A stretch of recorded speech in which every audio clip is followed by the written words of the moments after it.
রুচির এই ছোট্ট পরিবারে আবার আপনাদের সকলকে স্বাগত জানাই। Welcome to simple housewife. আজকের দিনটা অন্যরকম। একদিকে ঘরের পাহাড় সমান কাজ, বাচ্চা সামলানো, আর অন্যদিকে আজ ভোটের দিন। নাগরিক হিসাবে নিজের দায়িত্ব পালন করতে তো যেতেই হবে। চলুন দেখা যাক আজকে সারাদিন কিভাবে সব সামলাই। শরীরটাও তেমন একটা ভালো ছিল না, তাই উঠতেও একটু দেরি হয়ে গেছিলো। তাই সকালে উঠেই ঝটপট আগে রান্নাবান্না সেরে দুপুরের খাওয়াটা সেরে নিলাম। সকালে ভোটের ওখানে অনেক লম্বা লাইন থাকে, তাই একবারে খাওয়া দাওয়া সেরে উঠে তারপরে আমরা ভোট দিতে যাব একসাথে সবাই। খাওয়া দাওয়া কমপ্লিট করে সবাই রেডি হয়ে বেরিয়ে পড়লাম ভোট দেওয়ার জন্য। রাস্তা তো পুরো ফাঁকা ছিল আজ, আমাদের এখানে ভোট বলে আজ সব কিছু বন্ধ।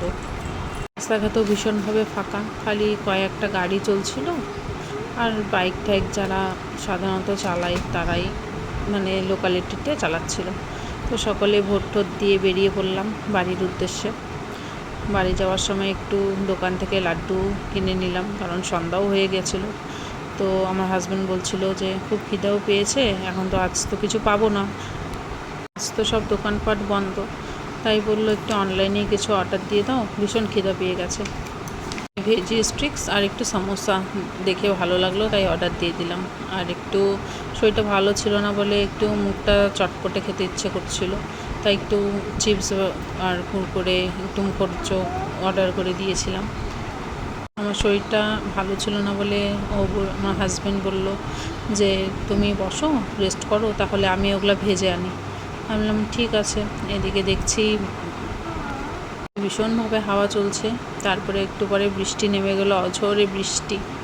এত সুন্দর বৃষ্টি দেখে সারাদিনের ক্লান্তি যেন এক নিমেষে গায়েব হয়ে গেল।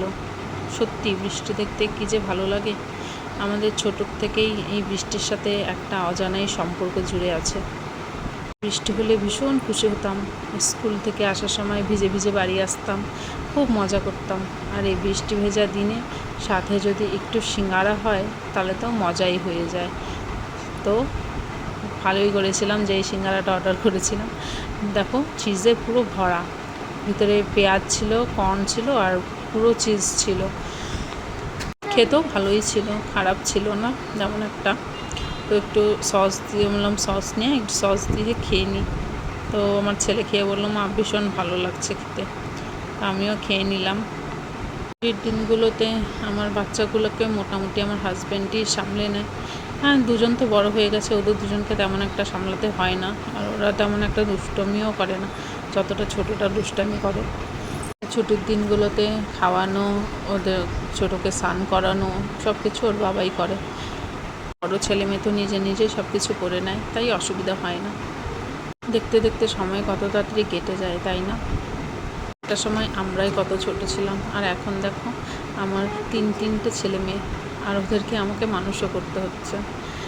হ্যাঁ, একটু হ্যাপা হয়ে যায়, একা হাতে সবটা সামলাতে হয়। মাঝে মাঝে সত্যিই কান্না পেয়ে যায়। ওদের কৃপা আর আশীর্বাদ আছে বলেই এতটা সামলাতে পারছি, না হলে আমার দ্বারা তো কিছুই হতো না। একটা নিম্বুজ আর একটা পেপসিও অর্ডার করেছিলাম। তো নিম্বুজটা তো অনেক দিন পর খেলাম, মানে মাঝখানে তো ভুলেই গেছিলাম নিম্বুজের কথা। তো আজকে দেখলাম, তো অর্ডার করে দিলাম একটা নিম্বুজ। আমার তো ভীষণ ভালো লাগে, টকটক থাকে নিম্বুজটা। আমার হাজব্যান্ড যদি সাথে থাকে তাহলে সত্যি আর কিছু দরকার পড়ে না। আজকের দিকে আমার হাজব্যান্ড একটু ভেজে স্টিক্সও ভেজে নিয়ে এসেছিলো। তো আমার ছেলে বললো আমি খাইয়ে দিই, এটা তোমাকে, তুমি খাওয়া করো। আমি ঠিক আছে দে, খাইয়েই দে। আর সারাদিনের ক্লান্তির পরে যদি এইটুকুন ভালোবাসা পাওয়া যায় তাহলে আর কিছু চাই না। আর ভিডিওটি ভালো লাগলে লাইক সাবস্ক্রাইব অবশ্যই করবেন, আর কমেন্টে অবশ্যই জানাবেন। কোথায় আমার ভুলভ্রান্তি হলে ক্ষমা করবেন। তারপরে একটু রেস্ট করে রুটি বানাতে চলে গিয়েছিলাম। রুটি বানানো হয়ে গেছিলো রুটি। তো মেয়েকে বললাম যে তুই খেয়ে নে তাহলে। আর ও রাতে দুধ রুটিটা খেতে খুবই পছন্দ করে, তাই ওকে রোজ রাতে দুধ রুটিই দেওয়া হয়। আমি ওকে রোজ রাতে দুধ রুটি খাওয়াই, আর ও তাড়াতাড়ি খেয়েও নেয়। এদিকে ওকে দুধ রুটি খাওয়াচ্ছি, এটা দেখে আমার ছেলের সে কান্নাকাটি, ও খাবে, ও দুধ রুটিই খাবে। আমি বলছি দাঁড়া একটু, তোর বাবা খাবারটা বানাচ্ছে, নিয়ে আসছে এক্ষুনি। কিন্তু না, কে শোনে কার কথা, ওর তো দুধ রুটিই চাই। ওর বাবার খাবার আনতে দেরি হচ্ছিলো বলে একটু একটু করে ওকে দিচ্ছিলাম। দুবারই দিয়েছি, কারণ যেহেতু মিষ্টি আমি ওকে বেশি খাওয়াই, মানে লবণটা এখনও পর্যন্ত আমি ওকে দেওয়া শুরু করিনি, তাই মিষ্টি তো এখনও দূরেই থাক। কিন্তু এত জেদ করছিল যে রাখাই যাচ্ছিল না, তাই একটু একটু করে দুবার দিয়েছিলাম। আর দুষ্টকে দেখো, খেয়ে ভীষণ খুশি। এর মধ্যে ওর বাবার খাবার নিয়ে চলে এসেছে, কিন্তু ও কিছুতেই ওর খাবার খাবে না, ও ওই দুধ রুটিই খাবে।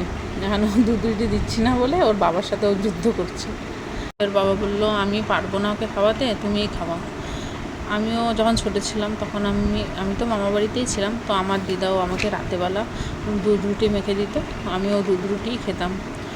আর এদিকে ওর বাবা দেখো খাওয়ানোর চেষ্টা করছে, কিছুক্ষণ খাইয়ে তারপরে আর পারলো না, তারপরে বললো, না তোমার ছেলেকে তুমি খাওয়াও, মেয়ে খাবারটা দাও, আমি ওকে খাইয়ে দিচ্ছি। তো ওর বাবা ওর মেয়েকে নিয়ে বাইরে রীতিমতন চলে গেল, যেহেতু এখানে বসে থাকলে পরে ব্যাস ও তো খেতেই দিবে না ওর দিদিকে, আর ও নিজেও খাবে না, তাই ওর খাবারটা আমার উপরে হ্যান্ড ওভার করে দিই। ওর বাবা চলে গেল ওর মেয়েকে নিয়ে বাইরে বারান্দায় বসিয়ে ওর মেয়েকে খাওয়াচ্ছিল, আমি ছেলেকে খাওয়াচ্ছিলাম। আর দেখো এখন দুষ্টু কমে গেছে, এখন চুপচাপ বসে বসে খাচ্ছে, সামনে কেউ কিচ্ছু খেতে পারবে না। আমাদের সময় তখন তো এত ইন্টারনেট ছিল না, তো আমাদের দিদাই ছিল আমাদের জন্য ঠাকুমার ঝুলি। টিভিতেও আমরা সানডে করে ঠাকুমার ঝুলি দেখতাম, তো রাত হলে তো আর ঠাকুমার ঝুলি পাওয়া যেত না, তো রাত হলে আমাদের দিদাই ছিল আমাদের জন্য ঠাকুমার ঝুলি সবথেকে বড়। এক তো বৃষ্টি ভেজা রাত, আবার সাথে ঠাকুমার ঝুলি, আর সেটা যদি ভূতের হয় ব্যাস, তাহলে তো কোনো কথাই নেই। ভূতের গল্প চোখ বন্ধ করে হলেও আমরা শুনতাম, কিন্তু এত ভালো লাগতো, ভয়ও লাগতো কিন্তু ভালোও লাগতো। এখনকার বাচ্চারা তো ভূত দেখে হাসে, ওরা ভূতকে ডাকে আয় আয় আয়, আর আমরা একটা ছোট কাপড় উড়লে পরেও ব্যাস ভয়ে কাতর হয়ে যেতাম। আর এখনকার বাচ্চাদের ভয় দেখানোই যায় না, ওরা যে কিসে ভয় পায় ভগবানই জানে। তার উপরে এত সুন্দর রাত, সাথে বৃষ্টি, সাথে আবার মেঘের গর্জন, কি সুন্দর রাত, কি যে বলবো। এইটুকুন ছোট্ট জিনিস যদি ক্যাপচার না করতাম তাহলে ভীষণভাবে মিস করতাম। জাস্ট দেখুন আকাশের সৌন্দর্যটা, উফ কি দারুণ। তাহলে আজকের মতন ভিডিওটি এখানেই শেষ করছি। সকলে সুস্থ থাকবেন, ভালো থাকবেন, আর সাবধানে তো অবশ্যই থাকবেন। রাধে রাধে।